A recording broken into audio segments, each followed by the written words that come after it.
বলেছিলাম না আপনাদের কোনো না কোনো অছিলায় এই প্রতারক মহিলা শেষ পর্যন্ত ডিএটা থেকে আপনাদের বঞ্চিত করবেন। সুপ্রিম কোর্টের রায় আমরা কার্যকরী করছি, আমরা সাধারণ মানুষের অধিকার মেনে নিচ্ছি, 2008 থেকে 2018 ডিএর দাবিটা মেনে নিচ্ছি। নিয়ে নতুন আবার ছক কি কৌশল করেছে দেখুন। সংবাদপত্রে একটি বিজ্ঞাপন বেরিয়েছে, সেই বিজ্ঞাপনটা হয়তো নিশ্চিতভাবে আপনাদের চোখে পড়েছে। আমি সেই বিজ্ঞাপনটা, অর্থ দফতরের বিজ্ঞাপনটা আপনাদের পড়ে শোনাচ্ছি এবং আমি সরাসরি এই বিষয়টা নিয়ে ভাস্করবাবুর সঙ্গে কথা বলছিলাম যে ভাস্করবাবুর মতামত কী। নতুন করে আবার একটা ছক, প্রতারণার কৌশল, নির্বাচনটা ক্রস করে যাওয়া, আর নির্বাচনে যদি কোনোভাবে এই প্রতারক মহিলা ক্ষমতায় ফিরে আসেন শেষ পর্যন্ত আপনাদের দিয়ে দেবেন না। আমি আজকে পশ্চিমবঙ্গ সরকারের সেই বিজ্ঞাপনটা একটু আপনাদের কাছে পড়ে শোনাচ্ছি। সার্ভিস বুক সরকারি কর্মচারীর চাকরি সংক্রান্ত একটি অত্যন্ত গুরুত্বপূর্ণ নথি, যা কর্মচারীর বেতন নির্ধারণ, মহার্ঘ ভাতা, বকেয়া প্রদান, পদোন্নতি ইত্যাদি সম্বন্ধে একটি পোর্টাল চালু করেছে। নোটিফিকেশন নং 835 ডেটেড 28/2/2026। এই প্রক্রিয়ার অংশ হিসেবে বর্তমানে কর্মরত এবং অবসরপ্রাপ্ত কর্মচারীদের ম্যানুয়াল সার্ভিস বুক স্ক্যান করে পোর্টালে আপলোড করা হবে। সংশ্লিষ্ট সার্ভিস বুকের কাস্টোডিয়ান এই কাজ করবেন।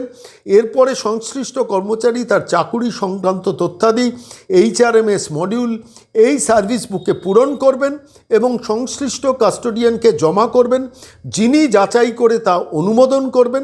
অর্থাৎ আলটিমেটলি কি মানে দাঁড়ালো, এরপর সংশ্লিষ্ট কর্মচারী তার চাকরি সংক্রান্ত তথ্যাদি HRMS মডিউলেই সার্ভিস বুকে পূরণ করবেন এবং সংশ্লিষ্ট কাস্টোডিয়ানকে জমা করবেন, যিনি যাচাই করে তা অনুমোদন করবেন। অর্থাৎ একটা প্রসেসের মধ্যে ঢুকিয়ে দেওয়া হলো, বিষবাও জলে। এবং তারপর লেখা হচ্ছে, সকল দপ্তর অফিস সংশ্লিষ্ট কর্তৃপক্ষকে অনুরোধ করা হচ্ছে যাতে নির্ধারিত নির্দেশিকা অনুসারে কর্মচারী সার্ভিস বুক দ্রুত ডিজিটাল পোর্টালে আপলোড করার জন্য প্রয়োজনীয় ব্যবস্থা গ্রহণ করা হয়। সকল কর্মচারী বৃন্দকে এই প্রক্রিয়ায় অংশগ্রহণ করতে অনুরোধ করা হচ্ছে। এবং এর মধ্যে খেয়াল করে দেখুন, serving employees, erstwhile employees and pensioners, অর্থাৎ পোর্টাল ডেভেলপ করে তাতে পার্টিসিপেট করে তাতে কিছু কিছু তথ্য আপলোড করে, অর্থাৎ একটা প্রক্রিয়ার মধ্যে ঢুকিয়ে দাও এবং ঢুকিয়ে দিয়ে শেষ পর্যন্ত নির্বাচনের আগে ডিএটা যাতে না দিতে হয়। আর একবার যদি আমি কোনোভাবে ক্ষমতার স্বাদ পেয়ে যাই, আমি যে কি সেটা আপনারা টের পেয়েছেন। 2016 থেকে 26 শুধু ডিএটা আটকানোর জন্য কত কোটি টাকা হাইকোর্ট, সুপ্রিম কোর্ট, স্যাটে খরচা করেছি আইনজীবীদের পেছনে, লিগাল প্রসেসে। কি অসভ্য একটা প্রতারক ইতর সরকার নবান্নের 14 তলায় বসে আছে, তাড়াবেন না আপনারা? আমি বলছি, বাংলার লক্ষ লক্ষ মানুষ, কোটি কোটি ভোটার, প্রত্যেকটা মানুষের ঐক্যবদ্ধ হওয়া দরকার।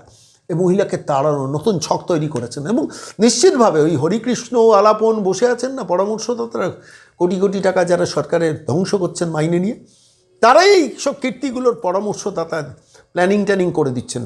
নেত্রী নির্দেশ দিচ্ছেন, মুখ্যমন্ত্রী নির্দেশ দিচ্ছেন, তারা করছেন এই কারবারটা। আমি আজকে সরাসরি এই ব্যাপার নিয়ে সংগ্রামী যৌথ মঞ্চের ভাস্কর ঘোষের সঙ্গে বেশ কিছু কথা বলেছিলাম, আমি সরাসরি সেই কথোপকথন তুলে দিলাম। নমস্কার ভাস্করবাবু, সন্ময় বলছি। হ্যাঁ দাদা, নমস্কার।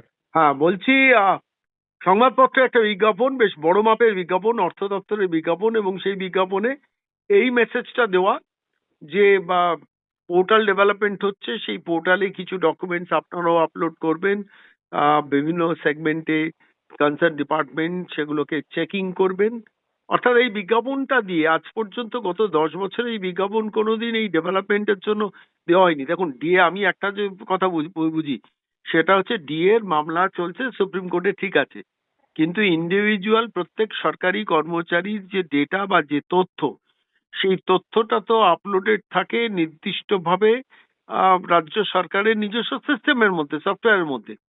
এবার সেটাকে আপলোড করার ব্যাপারে এখন মনে পড়লো যে সেখানে কিছু তথ্য আপলোড করার জন্য প্রত্যেক সরকারি কর্মচারী, অবসরপ্রাপ্ত কর্মচারীদের সেটাতে পার্টিসিপেট করতে বলা। এর মধ্যেও লুকিয়ে রয়েছেন না একটা পরিষ্কারভাবে প্রতারণা এবং ছলনা, যাতে এই করতে করতে নির্বাচনটা ক্রস করে যাই।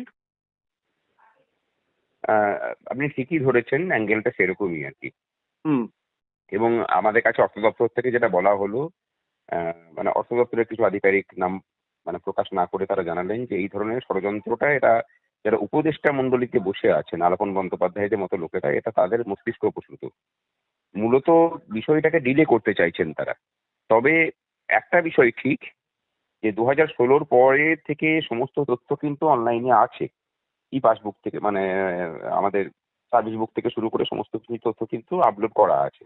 সুতরাং সরকার চাইলে পরে, এখন সেটা করবে না করবে না সেটা এখনো পর্যন্ত আমাদের কাছে ক্লিয়ার নয়, যে সরকারি কর্মচারীদের জন্য যে বিজ্ঞপ্তিটা জারি হয়েছে গ্রুপ ডি এবং পেনশনারদের ক্ষেত্রে, যে তাদের ক্ষেত্রে টাকাটা তাদের অ্যাকাউন্টে দিয়ে দেওয়া হবে, সেই টাকাটা কিন্তু মার্চ মাসের মধ্যেই তাদের অ্যাকাউন্টে চলে যাওয়ার কথা। এখন সেটাকেও আটকানোর জন্য কোনো এরকম মানে বিভ্রান্তিমূলক কিছু বলেছে কিনা সেটাও আমরা মানে এখনো পর্যন্ত বুঝতে পারছি না। আর ওই যে প্রসেসটা কথা আপনি বলছেন, যেখানে বলছি যে প্রত্যেককে ইন্ডিভিজুয়ালি নিজে তথ্যগুলোকে সেখানে আপলোড করতে হবে নির্দিষ্ট ফরম্যাটে, সেইটা করতে গেলে যে ধরনের জটিলতা তৈরি হবে, তাতে আমার মনে হয় সেটা অনেকটা সময় খেয়ে নেবে। তার থেকে এগুলোকে ডিসেন্ট্রালাইজ ভাবে যদি করতে পারতো তাহলে আমার মনে হয় অনেক বেশি ভালো হতো। এবং এরই সাথে শিক্ষা দপ্তর সহ অন্যান্য সেক্টরের বিষয়গুলো আছে, সেগুলোতেও একই ধরনের জটিলতার বিষয় তৈরি হবে। সুতরাং সমস্ত বিষয়টাকে একটা খিচুড়ি পাকিয়ে দেওয়ার একটা প্রচেষ্টা তো আছেই, যে কারণের জন্য যেদিন উনি ঘোষণা করেন, আপনি তৎক্ষণাৎ আমাকে জিজ্ঞাসা করেছিলেন, আমরা তখন বলেছিলাম যে দেখুন, এটা মাথা নত করলেও সেটা ঠিক আছে, কিন্তু যতক্ষণ পর্যন্ত আমরা হাতে পাচ্ছি ততক্ষণ পর্যন্ত ওনাকে বিশ্বাস নেই। আমি কিন্তু এই কথাটা বলেছিলাম তখন। হুম। তার কারণ ওনার চরিত্রটাই হচ্ছে এরকম, এবং উনি যাদের দ্বারা পরিবৃত হয়ে থাকেন অথবা যাদেরকে ওনার মানে পরিবৃত মণ্ডলীর মধ্যে রাখেন, তারা হচ্ছে সবই ওনার মতোই বা ওনার থেকে আরেক কাঠা উপরের চরিত্রের মানুষ।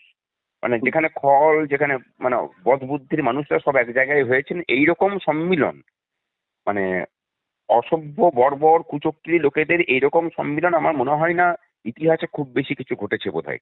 মানে ওনাকে দেখতে দেখতে না, বিগত 15 বছর ওনার কার্যকলাপটাকে যদি আপনি খুব ভালো করে করতে পারেন, এই মানে রূপকথার গল্পে যে চরিত্রগুলোকে আমরা পড়ি, মানে যেগুলোকে রূপকর্তে ব্যবহার করা হয়, ওনার চরিত্র এবং ওনার আশেপাশের লোকেদের চরিত্রগুলো ঠিক সেরকম জায়গাতে গিয়ে দাঁড়িয়েছে। একটা কাজ এরা সঠিকভাবে করে না, এবং প্রত্যেকটা কাজকে এরা কিভাবে গুলিয়ে দেওয়া যায়, কিভাবে মানুষের জীবনকে আরো অতিষ্ঠ করে তোলা যায়, তার প্রচেষ্টাতে সবসময় রত থাকেন। আহ, এই কারণের জন্যই আমরা বলছি যে মানে অনেক হয়েছে, মানুষের সামনে এবার সুযোগ আছে এই অবস্থাটার বদল ঘটানোর। রাজ্যের মানুষের কাছে অনুরোধ করব যে মানে চোখ কান বন্ধ করে কে আসবে কে না আসবে, কোন নীতি কোন কি, কিচ্ছু না দেখে একে অন্তত বদলান। যে আসবে তার বিরুদ্ধে লড়াই করার জন্য আবার নতুন করে মানে লড়াই শুরু হবে। সে অপকর্ম করলে পরেই তখন আবার মানে লড়াই শুরু করতে হবে। বাংলা যদি লড়াই ভুলে যায়, বাংলা যদি লড়াই মানে ভুলে গিয়ে যদি নিশ্চিন্তের মানে ছায়া খোঁজে, তাহলে অবস্থাটা যেমন হয় পশ্চিমবঙ্গের অবস্থাটা সেরকমই হয়েছে। অনেক ধন্যবাদ ভাস্করবাবু, অনেক ধন্যবাদ। অ্যাটলিস্ট মানে এটা স্পষ্ট হয়ে যাচ্ছে ক্রমশ যে সরকার প্র্যাকটিক্যালি নির্বাচনের আগে তো কিছু দেবে না, নির্বাচনের পর আবার নিত্য নতুন বেশ কিছু কৌশল তৈরি করবে, যে কৌশলে আলটিমেটলি সরকারি কর্মচারীদের ডিএটা সরকার দেবে না, সেই ছকে এগোচ্ছে, এটা স্পষ্ট। হ্যাঁ, একদম একদম একদম। ভাস্করবাবু, অনেক ধন্যবাদ সঙ্গে থাকার জন্য।